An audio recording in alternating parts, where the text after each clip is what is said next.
Hello and welcome to the EMBN show here from the Adriatic coast in Croatia. Well, the clouds are slowly lifting because we have just been in what can only be described as the craziest electrical storm that I've ever been in. The sky was totally on fire. And storm it certainly is going to be because we are here with Specialized Bikes, and over the next few weeks there's going to be some massive news from those guys. Just another part of the chapter of the e-mountain bike story. On tonight's show, we've got some custom-made e-bikes, and we'll be looking at what the future e-mountain bike athlete might look like. But before that, back to you guys in the studio with the latest news.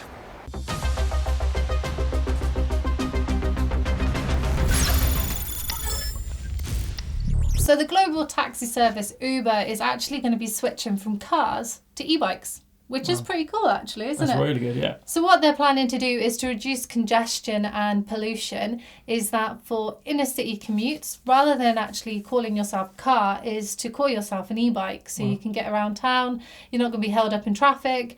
And Uber have basically said that even though they're not going to financially profit a great deal from this, it's a great way to contribute to the environment and help with pollution, which is awesome. And it's great for people like us, isn't it? Yeah, I just love, I commute to the office here every day. I park out of town and it used to take me 15-20 minutes to get in through the traffic. But now you park up, it's top of this massive hill. So obviously got the e-bike in there, cruise down. I actually do a big wheelie on the way to it every morning just to get the adrenaline going, and it is flat out the whole way. But yeah, it's really good. And then on the way home, I'm just sailing past these cars. It takes me about 8 minutes to get up. I'm saving probably 20 minutes on my commute, and yeah, just a really good way for me to wake up before coming, into the office and get things going. So yeah, I love commuting on my e-bike, and perfect tool for getting around the city. It's probably just as fast as a moped, if similar sort of speed. So, and it's clean, doing good things to the environment. So yeah, can't see what isn't to like about it. I think it's great, and I think other kind of services should start using e-bikes. Could you imagine a mountain rescue e-bike service?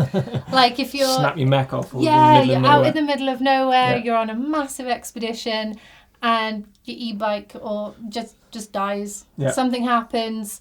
And then you can just call an e-bike to come up and come and get you. We start working on that Uber. We want to see that. Yeah, we do. Rotwild have also launched a new 120mm travel bike. It's got a 648 watt-hour battery on it, 120mm travel. Looks like a really good bike. So it also comes with a Bros S motor on it. So really, efficient motor on that. Zero drag. Got a cool air cooler cover on it. So it actually pulls air into it as you're riding along. Looks perfect for those all-day, epic rides. It's not a big, travel trail bike, but 120mm would be perfect, for you out on the trail. So really nice looking bike that. But is it as nice as the new Rocky Mountain Altitude Power Play, which has just been launched in new colourway? Does look good. It does look really, really nice. This is quite an aggressive 150mm trail bike with such a huge battery. It's Rocky Mountain's own battery. Yeah, battery and motor as well. Yeah, it's a really good package on that. So the Rally Edition as well. So it's really nice colours. It is really nice. Stand out. Last year's were just sort of black and yellow, as I remember. But this one does look really good. So definitely worth checking that one out. Yeah, definitely. Get that on your radar if you're after a new high-end e-bike.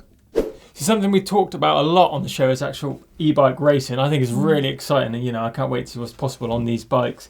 I see a lot of the big events as well are adding e-bike categories. You've seen a lot of that, Jess? Yeah, I have actually. Trans-Pyrenees have opened up an e-mountain bike category, which is a multi-stage day mountain bike race, and then Rock du Jour, which is huge, Passport Soleil, Mega Avalanche this year as well. Avalanche, exactly. Massive annual mountain bike events are introducing e-bike categories, which I think is really exciting. Definitely, and it's growing huge in the UK as well. Back here and at home. The good thing that I've seen is WOR Events have actually added a modified e-bike class to all their events. So you've got standard e-bike, then you've got modified e-bike. So obviously the modified e-bike, you can go to the moon with whatever upgrades. Whoa. You can increase the power, it's up to you. As long as you've got that standard kind of motor in the bike. We're not talking about strapping a massive engine in and going flat out with the throttle. It's still got to be pedal assist, but you can allow all those de-restrictions. So it's going to be quite exciting, I think. Yeah, it's going to be a really good spectacle. It opens up so many possibilities, doesn't it, for those with e-bikes and for those who like to tinker around with the restrictions on them. I think that's really cool. So another race series in the UK again is a Pedal Hound series. They've added e-bike category, which has always been a big thing for them. But this year they've actually split it into two. So you've got 18 to 39 and then 40 plus. So it's going to give those guys, you know, the older guys a bit of a break against the young guns. Now, over the past 12 months, we've seen a lot of professional mountain bikers turn to e-biking, whether it just be for some fun or for part of their training. People such as the Absalom brothers, former cross-country world champion Jose Hermida of Spain. And then you have people such as freerider Sam Pilgrim turned e-biking, World Cup downer Brendan Fairclough. And if you think about it, you've got like cross-country and downhill racers. They're actually quite different physically in terms of their training and how they look. So, a couple of weeks ago, I bumped into former Atherton coach, Alan Millway, just to chat about what the future e-mountain bike athlete might look like.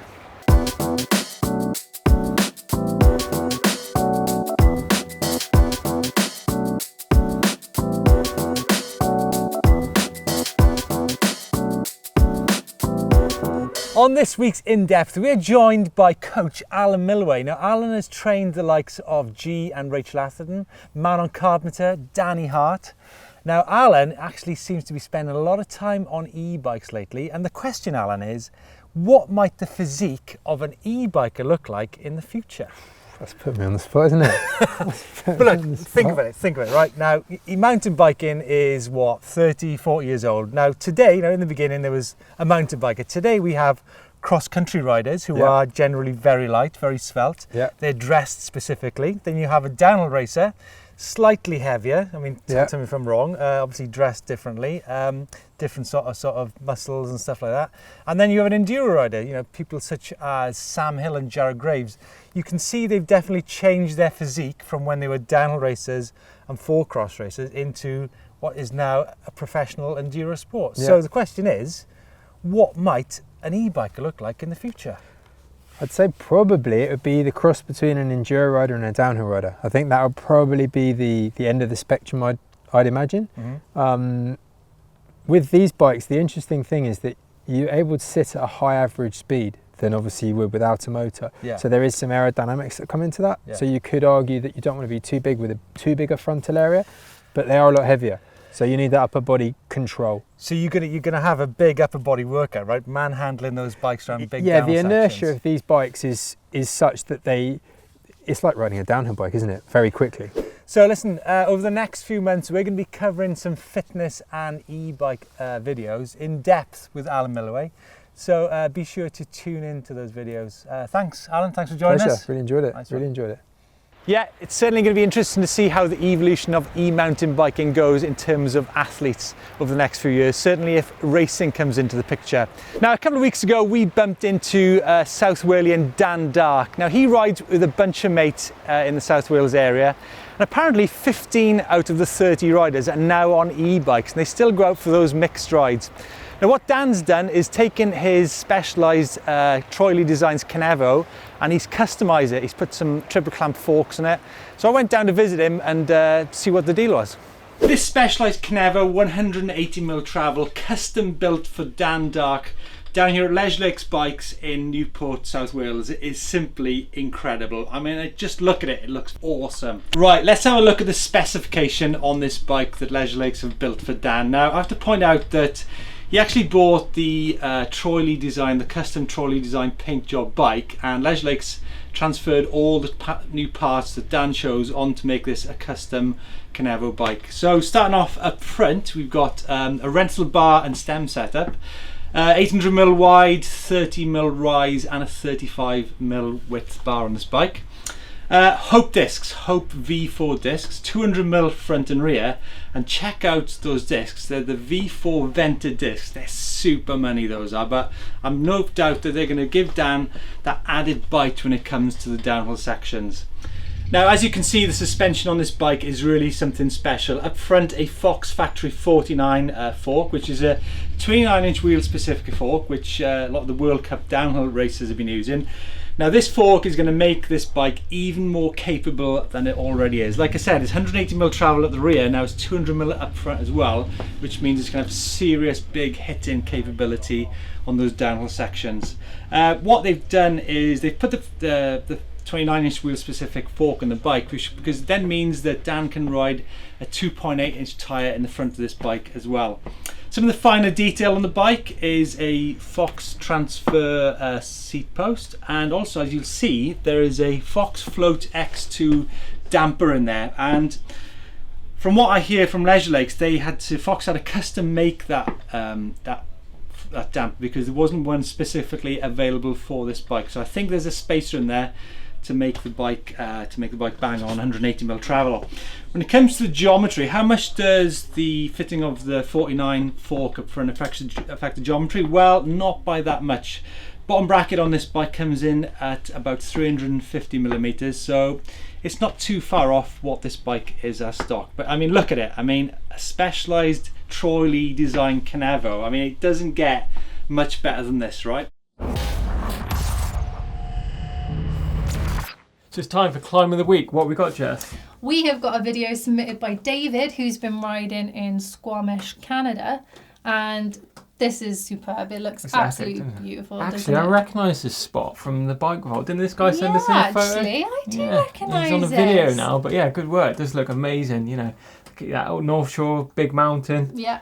Definitely wouldn't want to turn right on that trail. Look at the size of that drop to the side. I know. Looks like it's, you know, filmed from a drone, or maybe he's got a really tall friend or a big ladder or something. I don't know, but yeah, amazing. A good shot. And really nice work, David. Yeah, keep sending these Climb of the Weeks in. We've got a new uploader service as well. Really easy to use. Just make sure you use that service, get those videos in, and we're definitely featuring them on the show.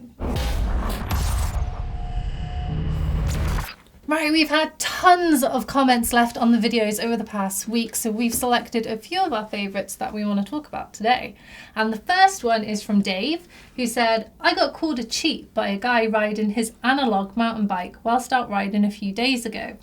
I stopped and tried to explain that he was an analogue rider in a digital world. I like that. That's good. Like that. It's good. He did see the funny side of it, and when I let him have a go on my e-mountain bike, he was all smiles. I like that. Yeah, been there 100 times myself. You know, those guys that call you cheat and all the rest of it. It's been called, you know, I just let them have a go on the bike and they're like, whoa. This guy literally yesterday let have a go on my bike and he was going back to buy one. Yeah, he was like, that's amazing. You know, I'm going to have to talk to the missus and get one of these. So, yeah, it definitely happens. I like that. It's good because I found that a lot of people who don't ride e-bikes and haven't got very much experience with them, they do convert a little bit. Yeah, a little bit. Yeah. If you not can't not have a good time on it. Oh, exactly. So I think that's great. Another cool comment I saw was a recent Steve Gill interview that I did. It's from Super Specky 4 Eyes. He says, I actually enjoy the satisfaction and challenge of making my way up a long, tough climb or through a tricky tech section under my own steam. I think I'd be slightly robbing myself of that with an e-bike. Yes, it may be quicker, but quicker riding isn't always better riding. Also, a lot of these videos claim you can get in a lot more riding on an e-bike versus a regular bike, but I'd like to see some actual data on that. I'm sure you can get more riding in, but I can't see myself doing back-to-back loops of my local trail, you know, very often for fear of it becoming repetitive. I think he's kind of a little bit missing out on the point there. Like, yeah, I mean, I totally get the first part about the climbing and having to put in all your effort into it, and it's like, you know, powered by you without any assist, and that part I can fully appreciate. I think, but on a lot of those bikes, you've got the ability to obviously switch down that power. You know, on some of the ones you can connect to on your phone, you can go to 1%. 2%, 3%, all the way up to 100% assist. So if you wanted to ride that, you could actually make it harder for yourself, because obviously that bike weighs 25 kilos with all that stuff on. You're actually making it harder for yourself. But if you wanted to fly through there at 10 mile an hour instead of 2, you could just turn the assistance up, press that button. That's true. And it just opens that, you know, you've got that power on tap. It's like driving a fast car on the road. It's not, you know, you can just use that power when you need it. And the thing about riding back-to-back loops of his local trails, that's not the idea. You wouldn't do that on an e-bike. No, you go from here to here to here to here. You don't just ride the same loop round and round, you know. I wouldn't even want to ride my local trail loop and back-to-back on my regular bike. No. But yeah, the e-bike is definitely getting out there, exploring. Yeah. You know, I've said it 100 times before, but it's literally the best tool for getting out there and making, you know, more and more miles, riding more trails, just far more easily. So definitely a good tool. So the next one is from Kona72. Now, this is in reference to what Steve said last week on the show about hardtails. Big lover of hardtails, Steve. Now, Kona72 says, I like this show a lot and I enjoy the different topics. Thank you. But to turn around and say, do not buy a hardtail, I've ridden for over 40 years and have used hardtails as well as full sust. Now, full sus is good, don't get me wrong, but there are some capable e-bike hardtails out there which can ride far more than just the fire road. Sounds to me like someone needs educating on how to ride a hardtail. Yeah, Steve, I think you might need So- some coaching there by the sound of it. I think this is definitely a Steve question, but what are your views on e-bike hardtails? Yeah, you know, I can see they're good price point. They're very good entry, you know, to the sport of eMTB. They're a lot cheaper than the full size options, but definitely, yeah, you can ride them on more than a fire road. But you know, there is a big leap forward in rider comfort and speed. Well, not necessarily speed, but just more rider comfort and actually enjoying the ride. You know, I like hardtails, but they are really pretty brutal when you start giving them a hammer and off-road. You know, if I had a choice of a full suspension or a hardtail, 100% I would take that. I guess full having all suspension. that weight in the bottom bracket Yeah, it's around just that area hell as of a lot well, of without having any unsuspended weight. Yeah, you do notice that weight low down. You know, if you are, it's different styles of riding. You know, Steve's True. quite an aggressive rider. I'm quite an aggressive rider.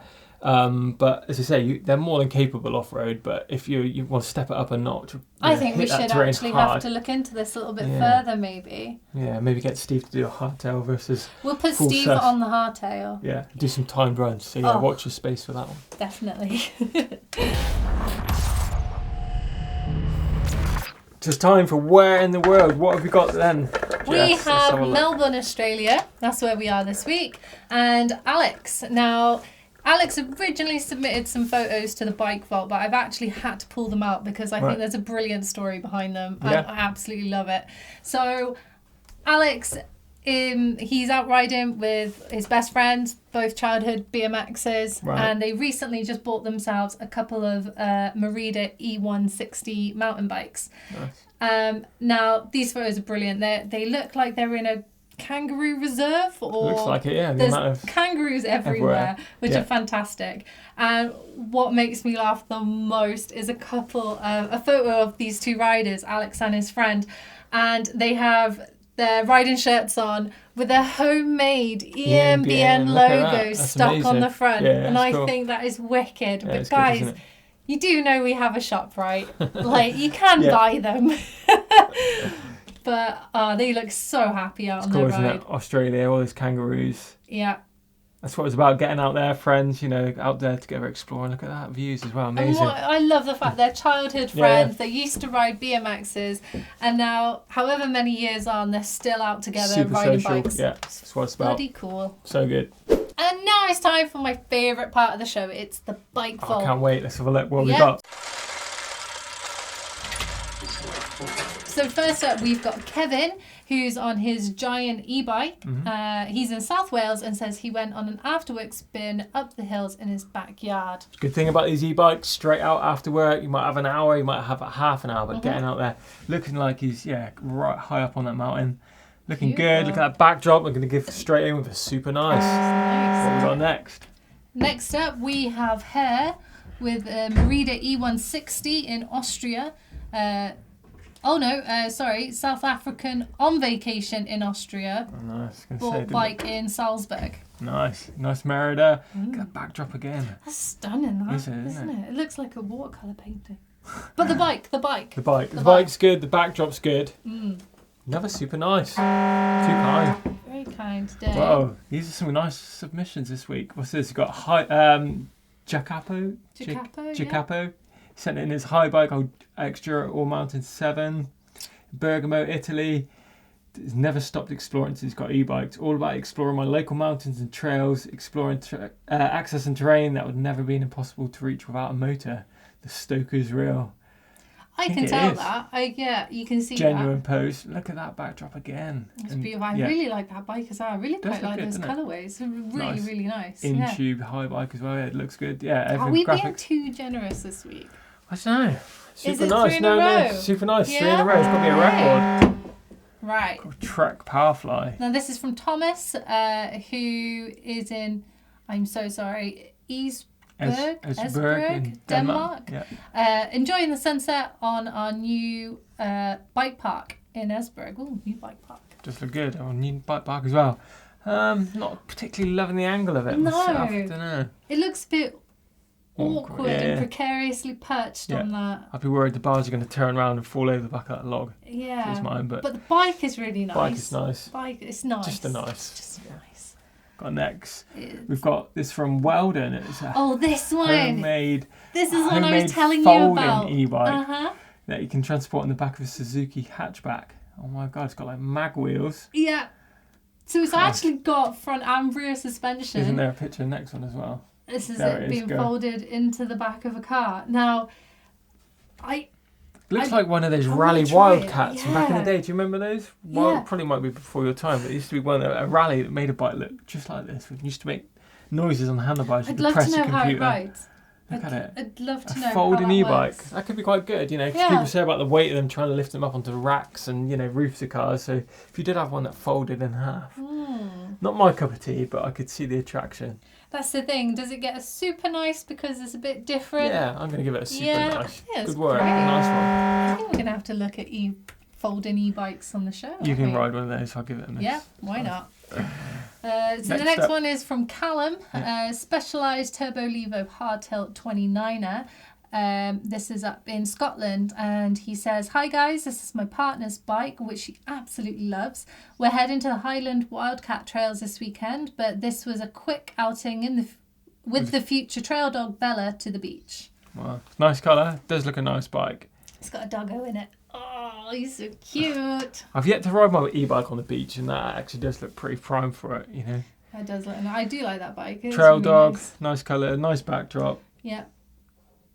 I'm going to go super nice. Super nice. So the next one is from Ron. With an Orbea Wild FS. He's in Colorado.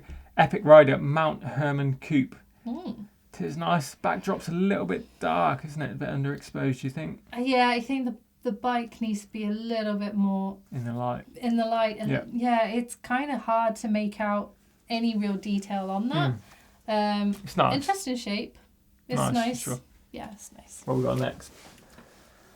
Whoa. So this is from Andre with his 2018 Cube New Trail 500 hybrid, taken in Iceland, where he's riding with friends at the cannot pronounce it bike park. So now, look good.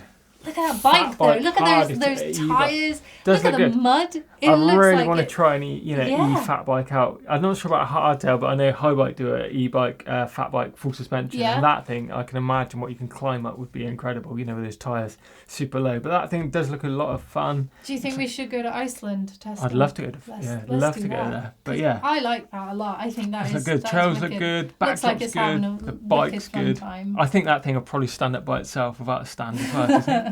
Possibly, yeah. Monster truck. Yeah, I'm giving that a super nice. Yeah, do it. This one is from Frank. eStream Evo AM, taken in Germany on his local single trail. It's good as well, doesn't it? Yeah, I quite like that. Bulls do some good looking e-bikes as well. Yeah. I like that. I'm just going to give it a nice, I think. It looks good. Nice backdrop, not crazily high and those pedals aren't it? Oh, isn't that one of your pet hates? Yeah, well, yeah. I mean, okay. But I do like that a lot. I think the bike is actually really nice. It is nice. What have we got next? But yeah, we'll go nice. And I think that's it. We're out of the bike Out of the bike vault already. That one went really fast. So yeah, good work. As I say, keep sending those entries in. We've got that new upload service, which is really, really easy to do. So make sure we get those entries in, and we promise we will show every single bike. So yeah, keep them coming. Thank you. Also, don't forget to check out the shop. We've got loads of new cool stuff in there. We've got t-shirts like me and Jess are wearing. We've got the new blue camo race shirts as well. So be sure to be getting one of those if you enter in those races. We've got beanie hats. Yeah, cold weather's coming up. Lots of cool stuff in there. So yeah, be sure to check it out. Get ordering some stuff and support the channel. So that's all we got time for on today's show. But if that's not enough for you, be sure to click over here where you can find out exactly what an e-bike is. Check out this recent video I did with Steve Gill on how to add style to your e-bike. And yeah, drop us some comments below about the show today. Give us a thumbs up, give us a like. And don't forget to subscribe to EMBN if you haven't already done so. Yeah. Cheers.